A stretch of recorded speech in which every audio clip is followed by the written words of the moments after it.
We are Get Valiant, and we are live.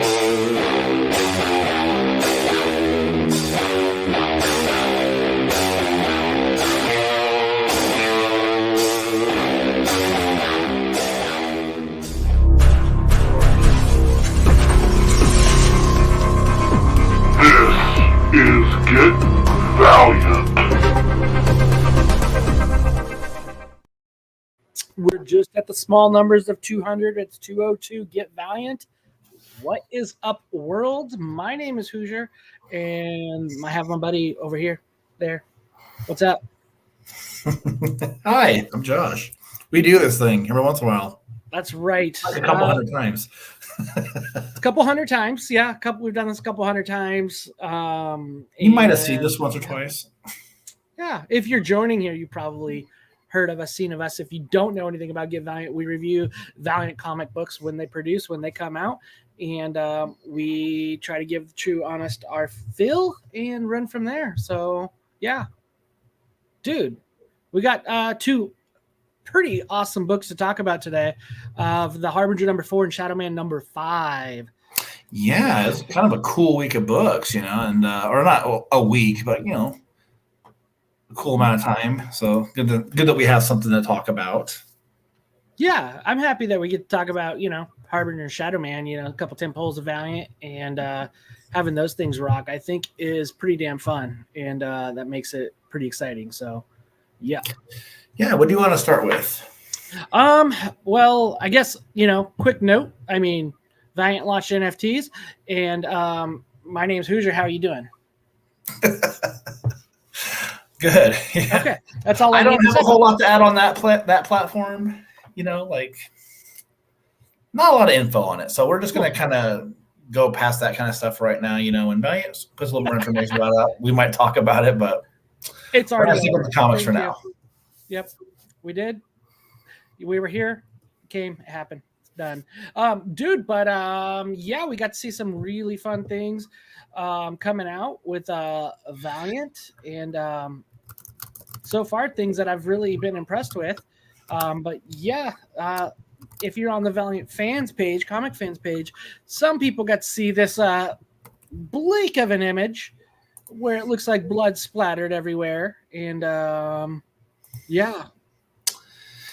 Yeah, there's not much we can say about it other than that we've seen the full image. Yep.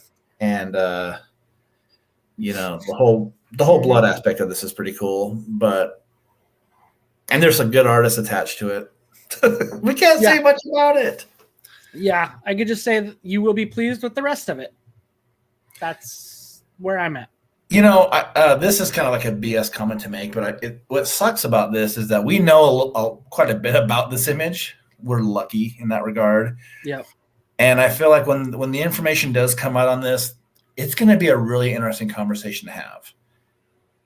Because there's something cool about it. Maybe it's cool. Maybe to me it was cool.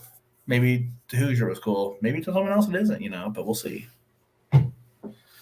Yeah. It's all good and gravy, so I'm up for it. So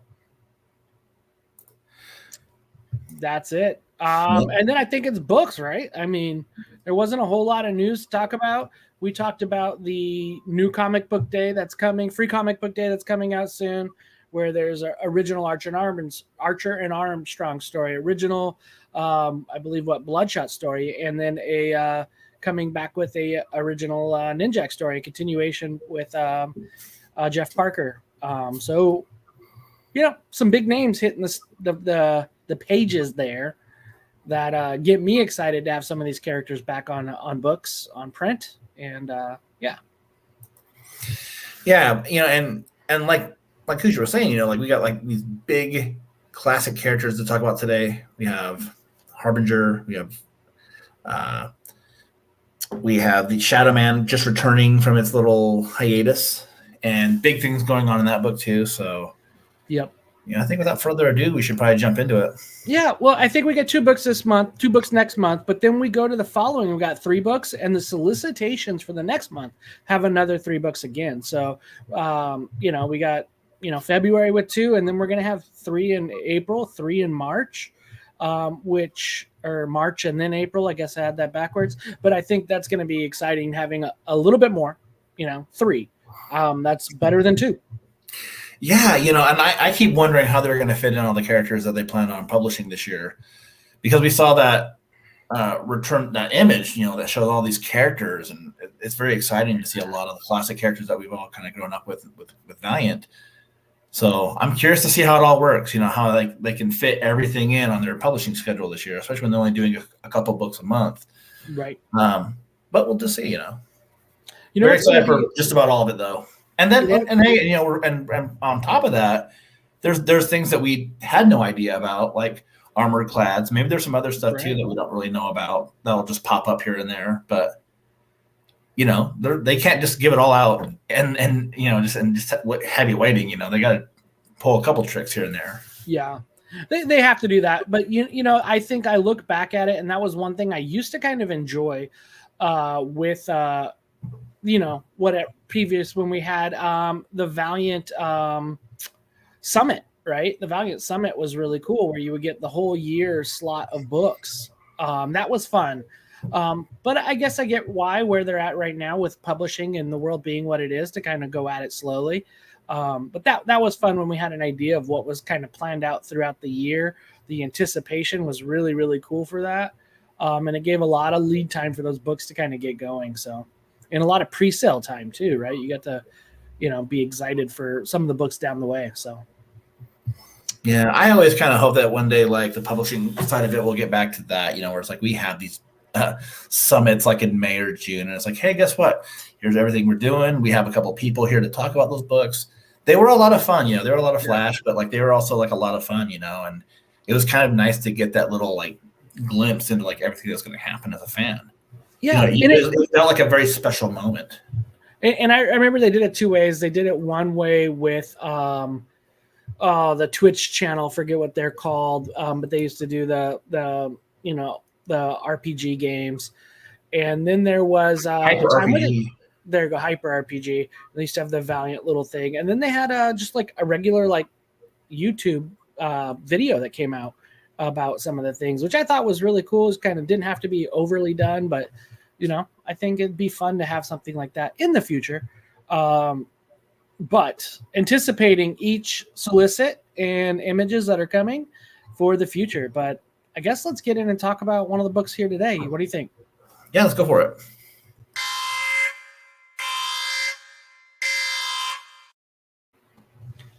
That's right. It's a spoiler. Make sure you read it. We read it. It's over. Okay, time to spoil. Harbinger number 4, written by Colin Kelly and Jackson Lanzing. Art by Robbi Rodriguez. Colors by Rico Renzi. Hassan Otsmane-Elhaou doing the letters. Robbi Rodriguez doing the cover A. Cover B is Claudia Ianniciello. And sorry if I pronounced that incorrectly. And pre-order cover by Damion Scott. So, dude, this team has done pretty well so far. Yeah, we've had 3 really good issues of this. And, I think you can safely say that this run is better than Renegade's. And speaking of Renegades, the Renegade, the alter ego, of Sting here, of our favorite troubled youth of the Valiant Universe, he makes his appearance here, and they have this big sort of head-to-head, and it's a very interesting battle between Pete and this aspect of himself that I guess is like a solid person. It doesn't seem like he's not real. He's a real thing. But they have like this really interesting battle, I guess, is what I would call it, where like Pete basically accepts his shit for all the things that he's done. That's kind of how I took it. And it had a lot of cool little visuals of, some of the people that he's done wrong. If you read Harbinger since it came back in 2012, you see a lot of things that you'll recognize a lot of the moments that he kind of goes over in his head with the Renegade. It made for some really interesting things. In fact, one thing I was going to say, and you have this visual up, is that 18-panel 2-page spread that really does a good example of retelling a bit of Pete's history within the Valiant universe. Yeah, I agree. I think it's really cool when they do some callbacks, right? You look at the cover in the background, it has has Flamingo, has Harada, has the Bleeding Monk in it. So it's doing some great callbacks and nods to continuity, which is one thing that I think we've preached on this show, is like having just the nods of continuity is really important to us. We like just kind of like the things we've invested in have some value long term within the stories. I think is really cool. I do like them. I've always enjoyed one of the things of Pete's story have always fascinated me is just kind of like the craziness of mental health with Pete. Pete's hearing all these voices and he's talking about, his journey of like, starting to be on drugs and how he couldn't overdo voices. And then how he killed his father by touching him, and he got into his father's head, right? Touched his mind. He, his story with Joe, which is a tragic story in that, and it's mental health and drugs and kids, right? Runaways to a degree, and then just his story with the Harbinger Foundation, his story with Chris and his wrongdoings there that pretty unforgivable. Touching and corrupting and making like bad people out of somebody like Faith, his Harbinger Wars 2 issues, just you name it. There's so much to it that is rich in history with this, and they're doing a lot of nods to it, which is cool.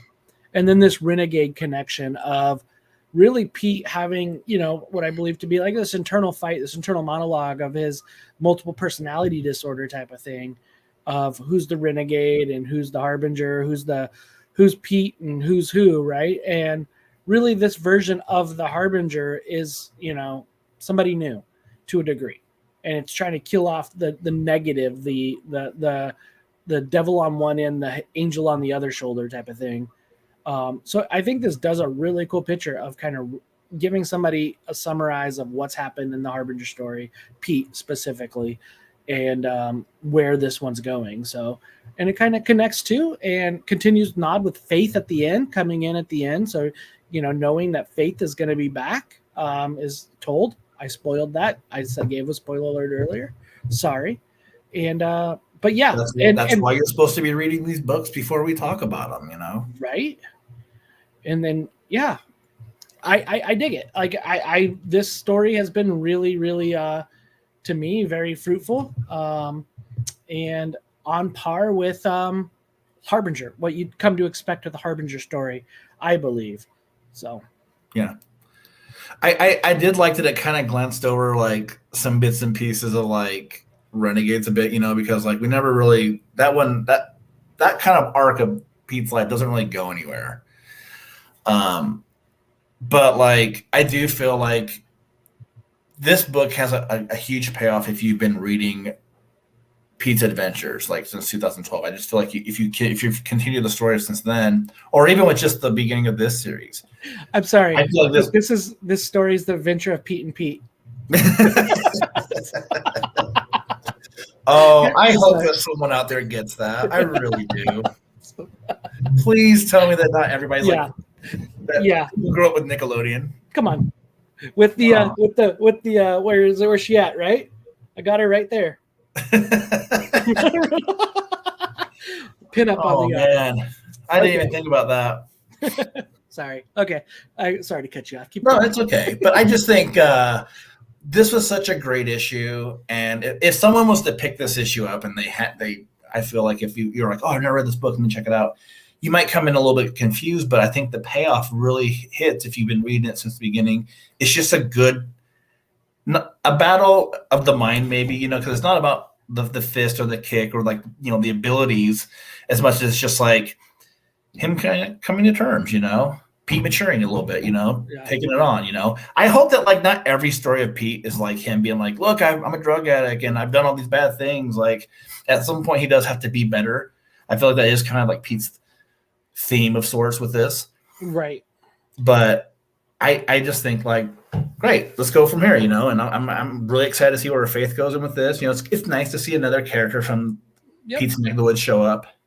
Yeah, and this recalls me back to a conversation I had with Heather Antos, who's the editor on this originally, put the story together. And then and then Lisa's also doing the editing on this as well. But Heather had told me that, one thing that her and I totally agreed on is we needed Pete's redemption story, right? And so that's kind of what we're getting here. We're getting Pete's redemption story so we can move forward. It's something that's needed to move forward, to move Pete's story forward. If you agree with continuity canon of the fall of Harbinger, right? So with the Book of Death Harbinger story. It has Pete totally be something different than what we've seen Pete so far within the Harbinger canon continuity.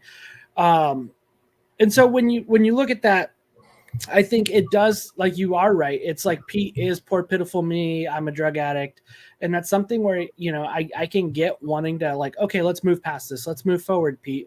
It's time to move forward on this story. But I think you have to have a story like this in order to get there and have it make sense. Totally.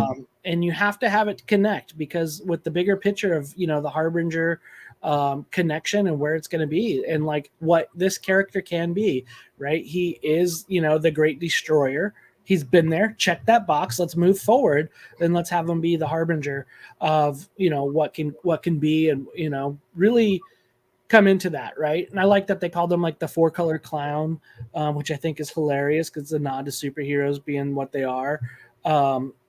Yeah. And then Robbi Rodriguez's art really is freaking phenomenal in this one because it's so damn psychedelic and punk rock. It's so cool. Yeah, I think, like, for the most part, I think it's a really cool looking issue. There's a couple panels here and there where I was like, oh, I wish they could have put a little bit more work into it, but not a big deal at all. It's just, it's a really cool art style. The colors are great. Lettering's great. Everything's really great with this book, And, like I said, I'm excited for Faith. I've been a big Faith fan I think about the whole time that she's existed in this version of the Valiant Universe. Was never much of a fan of her in the 90s, but like there's definitely something about her with the way that they've told the story since 2012, or like Faith is one of us, basically. I feel like, she's one of us with powers. So it's like, I'm excited to see what the writing team does with her. Yeah. Yeah, I want to see what her role comes in. And, I've always kind of thought of Faith as kind of like that buffer between all of the zones, right, of the Valiant Universe, right, of where they are with Valiant heroes. With Pete, she would be that one to reach out and forgive and move forward. I've always kind of thought that. Obviously, Chris would probably be the last one. And then maybe we can get your favorite guy, Torque, in there. He's got a great story to be told. I know you don't want to hear it, but it's true. And yeah, I'm waiting for his redemption story too. Don't worry. It's so there, right? I could totally see his redemption story. I could go on that, but I'm not. I'm going to save everybody a little bit, 5 minutes of their life hearing that. Dude, but I think in general, I'm enjoying it, man. This closed out this arc, and guess what? We don't have to wait a month to get the next issue. An arc ends, a new one starts at number 5 next month. Hell yeah. Very awesome. Very awesome. Hell yeah. Hell yeah. I know this. I'm curious about, I'm sure I could just ask the question to somebody and see why it was that they kept going with this one, didn't go on hiatus with it. Because that's kind of been like the MO lately, like we get 4 issues. Take a break. 4 issues, take a break. So I'm all for it. If it's a stronger part of the market for Valiant, that's good. Keep it going, especially on a title like this. I think like this one's a little bit special. Let's keep it going. But I'm glad that we're not waiting long for that next issue. Oh, I guess we should score this thing. Let's do that. You know what? I'm really high on this issue. I like it a lot. We like it. We generally like everything that Valiant does, but I think like this kind of triumph of inner turmoil. I would give this about a 4.5. I'm really big on this issue. Beautiful issue. Art's very cool. It's very stylish. We're getting Pete right where he needs to be. Excited for Faith next issue. This book is coming in strong. Man, I think you and I have kind of been almost on par with each other the whole run so far. And with this Harbinger, right? Because I'm exactly with you. 4.5 of probably this whole arc so far. Is it the best Harbinger story arc that's happened? No, but is it damn good? Yes, damn good. And not to interrupt, but I mean, and this is a personal thing for someone, I'm sure, like this doesn't pertain to me, but I feel like with the way the addiction and things like that are handled within this run, I do kind of wonder if that's like something like someone on the writing team knows about, like if they have like a personal struggle with it, whether like they've experienced it themselves through their own actions, or if they knew someone like it. I really think that there's some extra thought kind of put to it to give that kind of respect. Yeah. And if they need somebody to kind of touch base, I mean, that's what I do for a living, is addiction counseling. So, come and have an expert if you need it. So that's what I do for a living.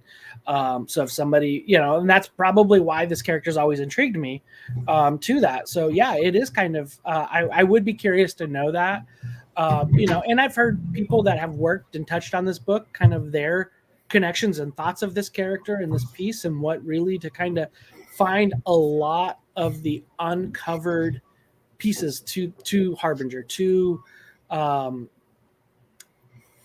Pete, right? Is there's a lot of uncovered little, Easter eggs that hone in with truth, hone in with life and tragedy and trauma that make it real to a degree, right? As much as a comic book can be, and a superhero comic at that type of thing.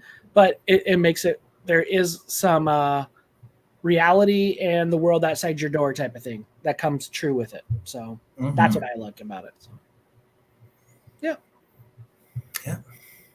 Next up.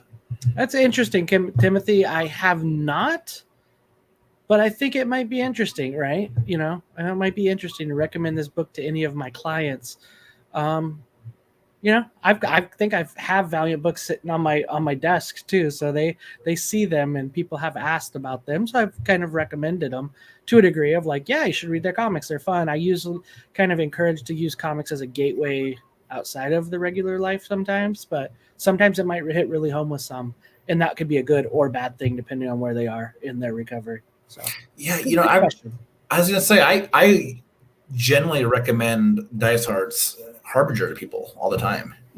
They're like, I mean, it's not my favorite book that Valiant's done, but it's for me, like, it's a top 5 book. Yeah. I usually will tell people like, oh, if you want to read something like absolutely crazy, you should read Ninja K. And they're always like, well, who wrote it? And I'm like, oh, it's Christos Gage. And then they're like, oh, I pass. I'm not a huge fan of him. And I'm like, I'm not either, but it's insane how good it is. Or I'll be like, Diggle's Shadowman. Like it's really good stuff, Vendity's Exo. Yeah. I mean, I've recommended Dysart's Harbinger for people that are like, oh, you like Facebook, or you like Facebook. I just saw a Facebook message come in. It's like, you like comic books. And I was like, it's like, okay, well, not all comic books or even superhero comics are for kids. Right. I mean, obviously, Dark Knight Returns was one of the first ones handing people out, but then it's been kind of Dysart. It's kind of like, here, touch this, especially with people like coworkers that I work with that work in the field of mental health and addiction. I think it's a really fascinating book to hand off to somebody like that who like may think that comics are childish to a degree, which is not true. That's why we're all here listening. So that's fun. So thank you for that question. That was a good question. Appreciate it. And I don't know if you guys been in the chat looking on, but it looks like, Danny Ward, sales manager over at Valiant, is talking about doing a little Harbinger pen giveaway. So I'm sure follow in that chat, listen to what Danny's got there. I think that's pretty damn cool. And a gold book. Oh, wait, no, the gold book's taken for. I got it, guys. Sorry. Just kidding. But yeah, so pay attention to that chat, put in your 2 cents. We like it. Everybody who's jumped on so far, Danny, Connection of the World, Scott Bloom, Timothy Ward, just all y'all. We appreciate you all jumping on. So enjoy the chat. Keep rocking with us. Awesome. Good stuff. Next up is this little book. Man, Shadowman number 5, written by, oh, you son of a gun. What? Okay. I was trying to do the creator roll call to give you a break, man. Knock it out. Go ahead. Oh, Shadowman number 5, written by Cullen Bunn, art by John. No, art is not by John Davis Hunt. Interesting. That is what I got from the piece. So yeah, that was from Valiant's marketing thing. Yeah, you're right. That is not John Davis Hunt. Pedro Andreo. I'm going to tell you right now, knocks it out the park. This is from the email that I got from Greg Katzman, so I'm taking it directly from there. Well, so, we'll forgive him. That dude works very hard. Yes, he does. But we do have a lot of the same people on here. Yeah. Art by Pedro Andreo, who you guys might remember from that previous Bloodshot run we just had. Colors by Jordie Bellaire. Letters, Clayton Cowles. Cover A art is by John Davis Hunt. Cover B is by Jonathan Marks Barravecchia. And the pre-order is by Adam Pollina. Yes. And I really hope Barravecchia is the proper pronunciation of that. Well, yes. DEADSIDE WAR number 1 started Shadowman number 5. Cullen Bunn's back. This book is back, and the John Davis all the covers are looks great. Awesome. All of them, especially the one, the one that's like an homage to The Thing. Yeah. I was blown away when they showed us this. I'm trying to remember who did. It might have been Greg. Many months ago, and I'll tell you what. There's been a lot of, I feel like a little, like for maybe like just for like in our little circle of people who work on the show, there's been a little bit of hype behind this book. We've had some people being like, "Here's this, read this, check this book out. Oh man, big things are going to happen." A lot of talk, So we should probably talk about this issue. Yeah, it does seem like they're trying to get some big things going. Where Pete's journey in Harbinger is a little more focused to like the Chicagoland area, or even sometimes within the battle within his own mind with his alter ego. This one's got farther reaching problems going on here. This is something that is going to affect the entire world. Yep, DEADSIDE is trying to take physical form, and DEADSIDE is trying to basically ride Earth and basically take over Earth altogether by opening up thousands of blights that Shadowman's kind of shut down in the first arc, and DEADSIDE's a little pissed off, and Baron's still trying to pull his strings, and the gods of the Loa are trying to do their thing. DEADSIDE's got other plans, and the cool thing with this is Alyssa brings back a group of abettors, so that was fun. Yeah, this book really does kind of come off as like the first round in like a really big story or a big crossover, where it's like, hey, here's our main cast. We got Shadowman. You obviously expect him in this book. Alyssa, we haven't seen much of her lately, but she's a big part of Shadowman's world. Baron Samedi also, he's in the background, doing his thing. But then the fact that there's another group of abettors that gets introduced within this issue. Are they going to be cannon fodder, or are they going to be here for the long haul? Kind of interesting. I'm really interested to see how that goes for them, because we do get a tiny introduction of them. But, like this issue kind of starts off with a little kid his mom dies, and he couldn't find, a way to bring her back. He's talking to God. He's talking all these things. And then something gave him the power or granted him the wish to bring her back and a whole bunch of other people.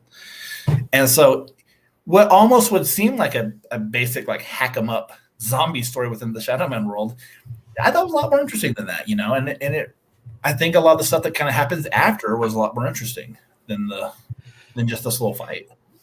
Yeah. I do think there were some damn cool things with it. We do get Jack back playing the old saxophone, right? That's right. And I were like, when was the last time we just saw Jack playing the sax? Dude, I just created the best thing. Oh, man. This comes back. This is an old callback to Hoodoo TV. But, how about Shadowman comes into the ninja program and plays as ninjas with his saxophone? Shadow ninjas. Anyway, I do think that's fun with it. And like you said, it does have a little to a degree. When you look at this picture here, a lot of Walking Dead feel to it with the zombies. And it is cool because Shadowman does what Shadowman should do with that and make quick work of these like kind of Return of the Dead creatures. Shows his heart by raising this kid's mom to be real life, to have some final moments with her. And then it moves into, again, Deadside, basically treating the gods of the Loa, which are all, the Loas that we've come to learn, or the gods that we've come to learn about within the voodoo aura, and kind of pulls something out of Baron's chest, which is a very cool callback that you kind of pulled this up from a prior issue. Yeah, the Ring of Solomon, which, if I remember correctly, it has the ability to pull forth an entity or absorb an entity. I can't remember too much about it. And I mean, honestly, like when I saw this, I was like, there's not a lot of trinkets in the Valiant Universe. So it's like, I should remember these things, there's not a whole lot of like homework you have to do when it comes to the items, Right, the Book of Death, and yeah. Yeah, I mean, like if you read like Marvel DC, there's like 50 items, I mean, it's a fucking glove with 6 different gems you got to learn about, so it's like, I mean, there's a lot to know. Not as much stuff, but I'm curious to see what will happen with this. Deadside, the being Deadside, seems like not the walk in the park that I think Baron Samedi and these other gods of the Loa thought she would be. She's not necessarily there to take a seat next to them, but maybe a seat above them. Mm-hmm. So, I mean, man, I'm curious about the pace of the story a little bit, because this is a great issue, but like, where are we going to be in the next issue? How much are we going to jump into Jack being up against this, this god, if you will? What kind of role is this ring going to play? I'm curious, because like I said, I don't think that ring did a whole lot in the last run, if I remember correctly, and I might not be. But it really looks like it's going to build a lot here, and it looks like it's going to be a key piece to this issue, right? Because it's what was kind of basically stuck inside Baron Samedi, and it was ripped out. So I think, Deadside, she is bad, and she is, ready to kick ass and take names, even with Shadowman trying to like create peace, and really comes to this cool realm of where Shadowman basically talks about how like me and the Loa tried our hardest to fight off each other to a degree. We learned to be better together. Let's figure out if the world and the Deadside could basically learn to work together the way those two have. So I think it's a cool kind of story of Shadowman really basically no longer, again, being that brooding Shadowman of being sad that he's got this journey that he didn't want to have, that it was, his dad gave it upon him and it was his legacy type of thing that he just never wanted. So I think that's really cool, that it is to this piece, and he's taking that realm, and that's a lot of it is thanks to Diggle's run on that too. But you talk about it, and I see Danny in the chat basically saying Colin builds worlds, and you talk about the pacing of this book, and I look at the first 4 issues, and I looked at each one of those Blight stories could be their own unique arc on its own. Mm-hmm. I felt like, I could have ate up more of those stories with each issue. Like they could have came in to be their own arc at all. But the fact that it's moving into this pace is nice. There's a lot of movement. And that's fun for a reader. That I feel like it's great for a reader. And just knowing that like Colin's got a lot of story left to go. And, I'm hearing the darkness, right? Like, yeah, I believe in a thing called love, and just listen to the rhythm of the heart. It's there. And I just think that if people believed in that, but I do want to see the dark side stories. I do want to see the dark team ups. I do want to see Punk Mambo, who I think is teased in the next issue to come out. If you look at the covers, and who else is going to come of that? Let's get Jaunty back in the mix. Let's rock and roll with some Shadowman. It is such a rich, fun story. I don't think that there's been, outside of basically a Peter Milligan arc, a bad arc within Shadowman. I would agree with that. Yep. And I thought the art actually kicks a lot of ass on Milligan's run. Yeah, I agree. Roberto de la Torre's art's amazing, but that was the one costume I didn't like, though. Yeah. But Yeah, I mean, like I think like you were saying about those previous issues, how they could have been their own arcs. I think that's been one of the great things of having a veteran writer tackle Shadowman is that, like, yeah, we could have had those individual arcs like that, but he's a good enough storyteller that he could wrap each one of those issues up. So like even this issue, where again you could look at this one as like its own little like done in one, because he does Shadowman doesn't know about like what's going on with Barristan Media at the end, So I mean, this was another just absolutely great issue, and then so like I was saying, where like these books had been hyped, this issue has been hyped up. I feel like a lot. To me, it paid off. Like it hit its mark. Yeah, hyped up so much that it almost could have been its own little event book, right? Mm-hmm. Within it. But I feel like it's the side of it. It's the DEADSIDE WAR started, right? But where's that going to take us, right? I feel like it's just getting started, which is nice. And it is not the event, and there is more to come with it. And how long will, DEADSIDE WAR take us? That just intrigues me and has me, anticipating more and more. I do like that the A covers, coming into story and continuity to a degree of a classic run, is that we're getting John Davis Hunt doing the A covers. That's cool. It continues to that, and it shows that John Davis Hunt kind of wanted to be on this book, but prior obligations prevented that. But Pedro is like the images. I think it was this first image that we show of the interiors. To me, is just freaking badass, and it's action packed. And a great fitting pairing on this within it. So yeah, I'm digging Shadowman. Yeah, and I would say this here. I mean, like, if you're bummed that John Davis Hunt's leaving, but not do interiors, I don't think you have to be that bummed. The art looks great, and the colors are great. Jordie Bellaire, everything that she touches is great. It looks so colorful and not like gory, but there's a bit of blood to it. There's a bit of, there's a bit of damage getting inflicted by Shadowman here. But I mean, it's awesome. Awesome stuff. I'm glad this issue wasn't one of those things where I was like, man, we hyped it up for all this, and this is what we get. Come on. No. And I honestly think, like, if you've been reading Shadowman since, the issue one that we got, near like the end of last year, you're not gonna be disappointed. Like there's not a drop of beat. Like it just continues where it left off. Awesome stuff. Yep.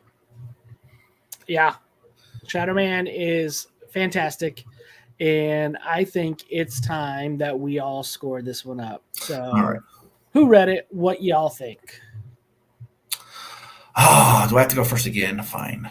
I'm going to make it. Well, that way I could copy you. But if you want me to go first, I can go first. I'll let you go first this time. Yeah. Cool. Digging it. And I'm giving this week of our reviews a 4.5. So across the board, 4.5. Great story, great art, great connections, great call back into continuity with the abettors, and then just having a story that's interesting to come to it. And, I think the only downfall I kind of had was just like the Gods of the Loa. I'd never really even heard of DEADSIDE being a Loa. So that just kind of was the only kind of hole to poke into it. But I'm sure Collin's got some place to fill that hole back up. So, yeah. Fill that hole, Colin. I think I'm right there too, and I would just say this. My only real drawback on this, like the only reason why I didn't give this a 5 is just because from a level of like my own preference, I like John Davis Hunt's art a little bit better with Colin, but Pedro does a great job here too. This shot of like Shadowman in the sky with the sky getting ready to like just whoop ass. I mean, it's just so beautiful. The colors are great. That moon shot, everything's great in that shot. So it's just a preference thing. I would go higher. What's kind of odd is that like we've had like, these last couple weeks of books are all really good. Like we've been kind of hard on Otsmane-Elhaou. We weren't real big fans of it. So like I feel like it's almost like, oh shit, we're back in that phase where like everything's just really good. I can live with it, So we might have a lot of high scores, but it just means that the books are really good again. Everything's good. Yeah, and it comes back. Not all books are for you, but when we're this one's for me. this one's for me. The last one's for me. This is exactly what I want out of Shadowman. Exactly.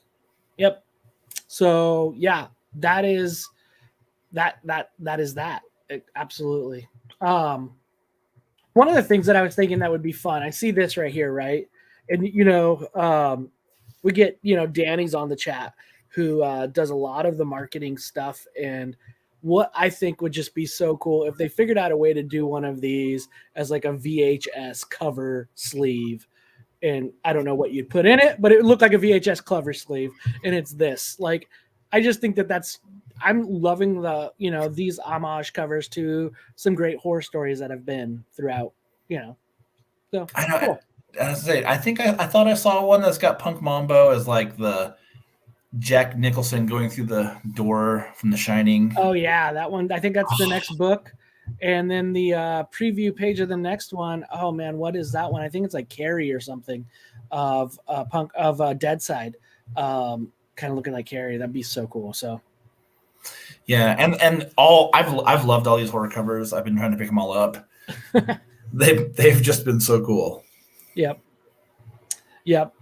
Oh, Danny's cells, but the swag items. But yeah, I would love to see those things that help sell the books. Those are always so fun to play around with and look and see what comes with it. But yeah, those are cool. And I do like that Shining one, like you said, and then the future ones that are coming. So dude, this was a good week of books, man. Good week of Valiant books. Yeah. It's like I said, it's great when you can sit there and look at like what the line currently is and be happy with everything.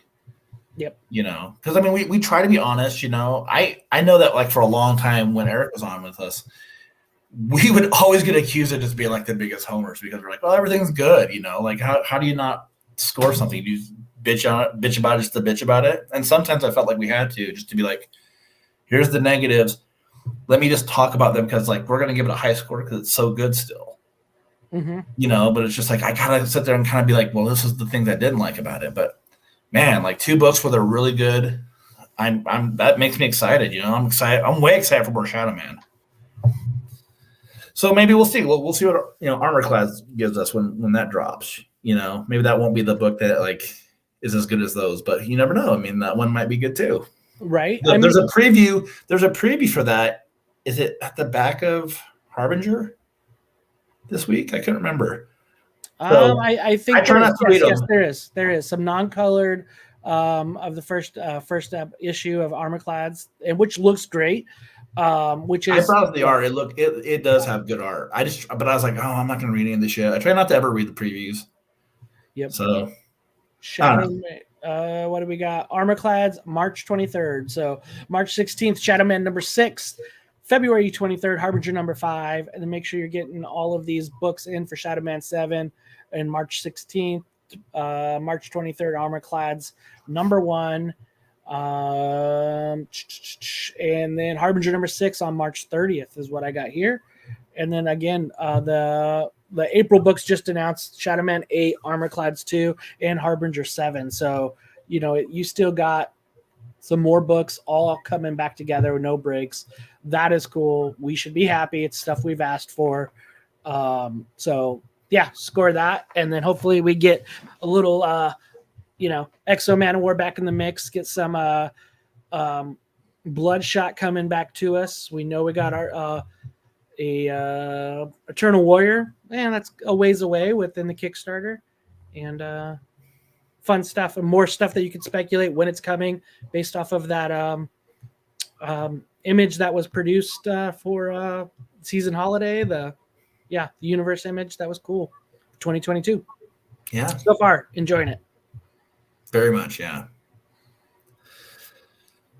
No, I think that's probably going to do it for us this week, But, hey, if you read the book, you should be pretty happy. That's all I'm going to say.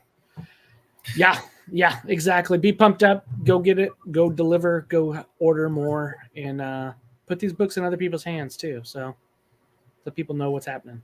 Yeah. And, hey, big thanks to everyone who joined us this week. Connection to the World. We had Danny Ward on from Valiant. We had Scott Bloom. We had a couple names at the top I don't recognize. Mohammed Abutagar, Emil Gagnon, People on the Facebook side, but if it's your first time joining us, we appreciate it. Come join us because we love to have you guys conversation with us. Today was the first day we're streaming on Twitch too. So, are we really? Yeah. So all you Twitchers, I think there's only one person on Twitch, but you Get Twitcher, Twitch. Thank you for watching.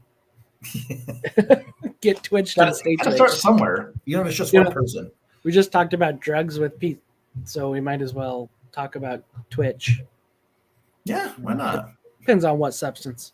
So, yeah. So, I'm not sure people got Pete and Pete or The Darkness, but there was a couple little nods to fun stuff. So, I hope you all enjoy. Please tell me you guys got the Pete and Pete. I feel like if anybody from Valiant fans listens, they do because they're all like 80 years old over there. Right. Yep. They're old. Donna Cree said, great job. So Don probably gets Pete and Pete. Yes, that's good. Right. Danny, you got it. So Connection to the World, you better get it too. So what was I don't want to take up time wondering about the dude with the glasses. What was his name? The strongest guy in the world. Oh, dude.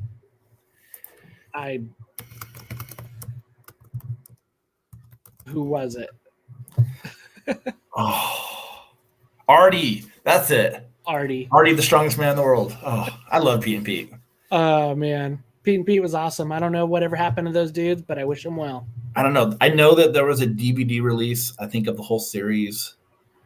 And I had it, and it disappeared. Like, when I lived in a house with a bunch of people, and it just disappeared one day. So I was like, I think I got to watch like 2 episodes of it. But good stuff. If you don't know what we're talking about, well, that's not a surprise. But it's something you grow up on if you're like 40. Yep, it is, right? Nickelodeon. Yeah. Do. I mean, you got to have those little connections, whatever they may be. Yeah. So. But the kids nowadays, they get like football games with slime in them. Like Nickelodeon will stream football games and like have like weird slime animations on there, which is kind of cool. Why I watched that. It was way better than the rest of the calls happening. So. Oh yeah. All for it. So, dude, fun stuff coming out. Valiant's kicking butt, and I think the publishing is great. So, thank you, publishing. Thank you, and really cool images, little cool items coming, and I mean, just all this stuff that's coming. So, yep. No, I don't wear earmuffs under my hat, Danny. If you want to send me some Valiant ones, yeah, those would be cool. I'd take them. So, sadly, there's nothing under my hat, not even hair. You and I both, and we didn't call each other on both wearing these newsy hats, so it happens. This is all I wear, Me too. Mostly. That's it. Y'all, stay valiant. See y'all later. Do one of these. Those.